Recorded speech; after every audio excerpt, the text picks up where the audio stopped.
Hello guys, स्वागत है आप सभी को न्यू ब्लॉग में हमारे। तो गाइस, मैं हूँ रानी। आप सभी को राधे राधे, जय श्री राम। तो आज क्या है, मेरी ननंद को जाना है, तो यहाँ पे हम ननंद भौजाई दोनों लोग मिल के बातें कर रहे हैं।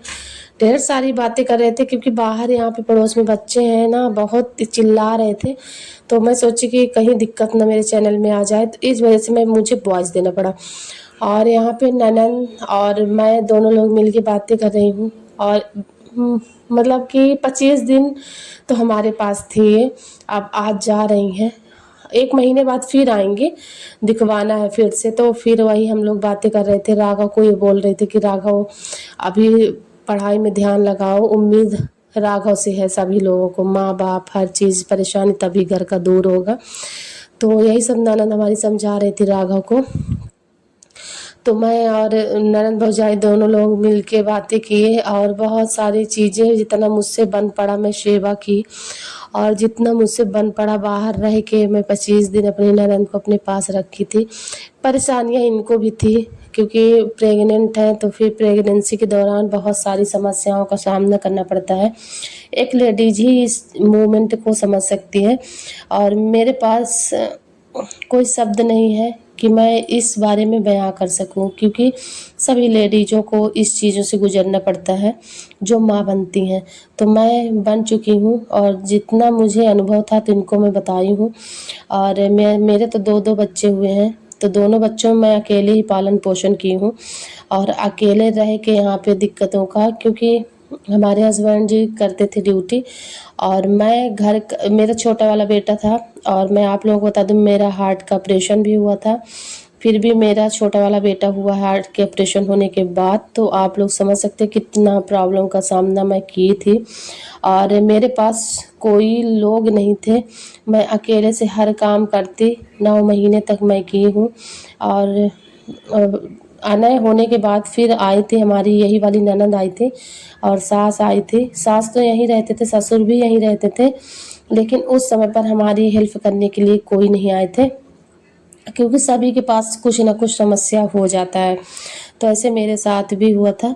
तो वही मैं समझा रही थी कि जब मैं अकेले झेल सकती हूँ, तो इनके तो हस्बैंड जी केयर बहुत करते हैं। मेरे पति इतना उनको अनुभव नहीं था, अनुभव था भी तो जिम्मेदारियाँ उनके ऊपर बहुत था। इनके हैं हस्बैंड, तो इनके पापा कमाते हैं, इनके ससुर जी, तो वो हस्बैंड जी हैं। तो एक इनके जेठ का शादी नहीं हुआ, तो इन्हीं के ऊपर सब चीज़ें हैं। तो इतनी दिक्कत नहीं है, मुझे तो बहुत दिक्कतों का सामना करना पड़ा था और आज तक मुझे सामना करना ही पड़ता है, क्योंकि बहुत कहते हैं ना, हर चीज़ें को इग्नोर करना चाहिए, तो वैसे मैं भी करती हूँ, इग्नोर करती हूँ। और जिसकी किस्मत में जितना दुख सुख लिखा रहता है ना, वो मिलता है। तो मैं अपने मेहनत से और मैं और मेरे हस्बैंड जी दोनों लोग मिल के कुछ ना कुछ ऐसे ही करेंगे और मेरा सारी चीज़ें तकलीफ़ें जो है सब दूर होंगी। तो आई होप आप लोग समझे होंगे। और ननंद भौजाई यही सब चीज़ें बातें कर रहे थे और मैं बोल रही थी कुछ ना कुछ धीरे धीरे काम किया करो, बैठे ना रहा करो सारा दिन। और प्रेगनेंसी के दौरान ये समस्याएं लगी रहेंगी। 9 महीने कोई नहीं कर सकता, और ना ही 1-2 दिन तो सभी लोग कर लेंगे, लेकिन 9 महीने कोई नहीं कर पाएगा। तो इससे अच्छा कि अपने से खुद से ही, कहते हैं ना, औरत की बहुत हिम्मत होती है, तो हिम्मत दिखा के ही करना चाहिए। और जी नहीं चलता फिर भी चलाना चाहिए। तो मेरा तो यही अनुभव था भाई, तो मैं, मेरे पास जितना था तो मैं दे दी हूँ।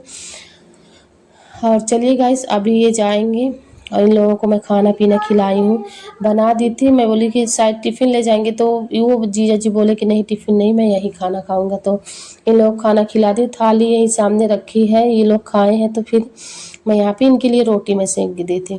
तो यही सब कहानियाँ थी। राघव से बातें कर रही थी कि राघव अब अच्छे से रहा करो और अच्छे से पढ़ाई करो। तो यही सब चीज़ें हैं गाइस। और हम लोग हंसी मजाक कर रहे थे, मैं राघव को हंस रही थी कि वहाँ से अगले साल बताए कि बब्बा जी मैं फर्स्ट आया हूँ। तो फिर हमारे ससुर जी बोले कि और 98 या 90, हाँ 98 आया था अगले साल अपनी क्लास में, ये फर्स्ट आए थे। तो 6 में, तो 7th इस साल है। तो वही बता रहे थे राघव आपसे उम्मीद है तुम ऐसा करना कि अच्छे से पढ़ाई करो, अच्छे से रहो। और मैं हंस रही थी इसलिए कि मैं बोली कि बब्बा जी को फ़ोन लगाए, तो बब्बा जी बोले कि और आना चाहिए, ये तो बहुत कम है इतना। तो वही बोल रहे थे कि मैं कितना भी ला लूँ मम्मी, हमेशा हमें सब लोग कम ही बोलते हैं। तो मैं बोलती हूँ आप कर सकते हो इसलिए बोलते हैं, जो बच्चे नहीं कर पाते हैं उनको पेरेंट्स नहीं इतना ज़्यादा प्रेरित करते हैं। मैं प्रेरित इसलिए करती हूँ क्योंकि आप कर सकते हो।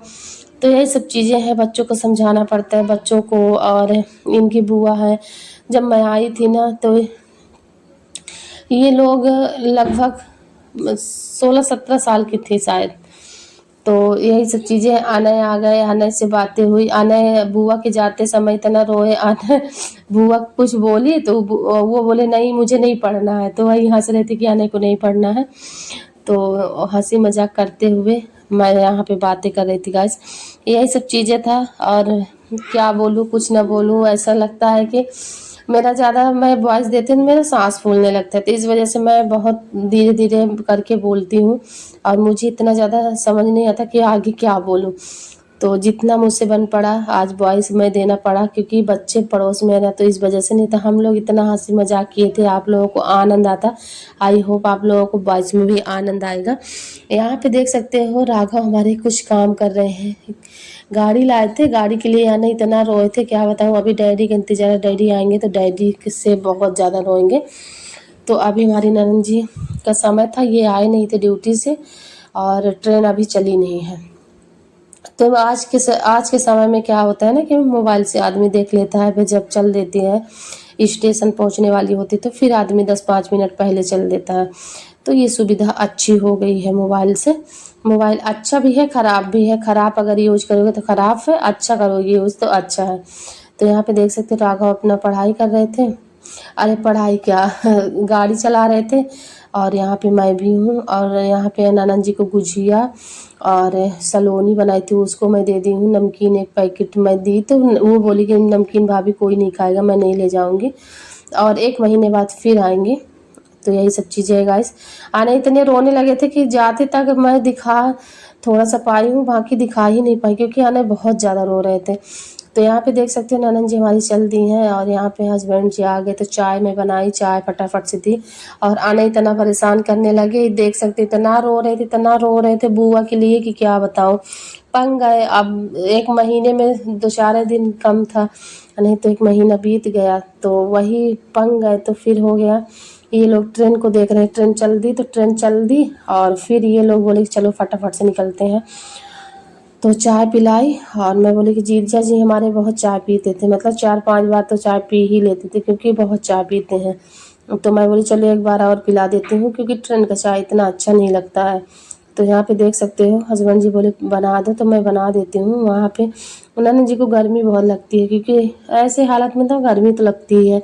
आने कर रो रो के बुरा हाल था, इतना रो रहे थे कि क्या बताऊँ। बीच में मुझे ब्लॉगिंग में बंद की, ननद बोली कि बंद करो भाभी, नहीं आनंद ना परेशान कर डालेंगे आपको। तो यहाँ पे देख सकते हो ये लोग निकल गए, मैं आशीर्वाद ले ली हूँ। और नेक्स्ट ब्लॉग आएगा, तब तक के